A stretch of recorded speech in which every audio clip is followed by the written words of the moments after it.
Ընդհանրապես ամեն հոգևորականի կյանքում շատ կարևոր է զգալ իր օրհնության արդյունքը։ Երբ նոր էի ձեռնադրվել,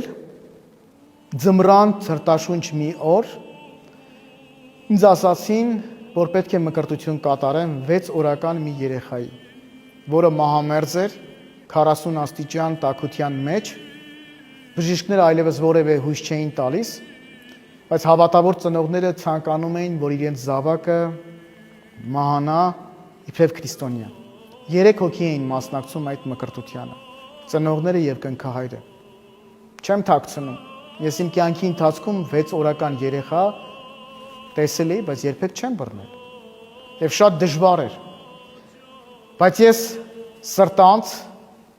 միասին իրար հետ աղոթք արեցինք, երբ ես երեխային ավազանի մեջ ընկղմվեցի, հետո հանեցի, որ պիտի հանձնեի կնքահորը, այտս կպցրեցի երեխայի այտին, մեր ծնողները այդպես են անում, չէ, տեսնելու համար տաքություն ունենք, թե ոչ։ Եվ զգացի, որ տաքություն չունի։ Բայց քանի որ երիտասարդ հոգևորական էի, ծնողին ասացի՝ մի հատ դուք նայեք, տաքությունը ինչ էր։ Մկրտությունից հետո այդ երեխան արդեն շուտով չափահասության կմոտենա, 2 անգամ իրեն տեսել եմ։ Իրենք չգիտեին, թե ես ով եմ, ապրում են Ռուսաստանում, բայց հեռուստացույցով ինձ տեսնելով գտել էին եւ ինձ համար Grand Candy-ի կոնֆետներ էին նվերներ բերել։ Եկել էին շնորհակալություն հայտնելու։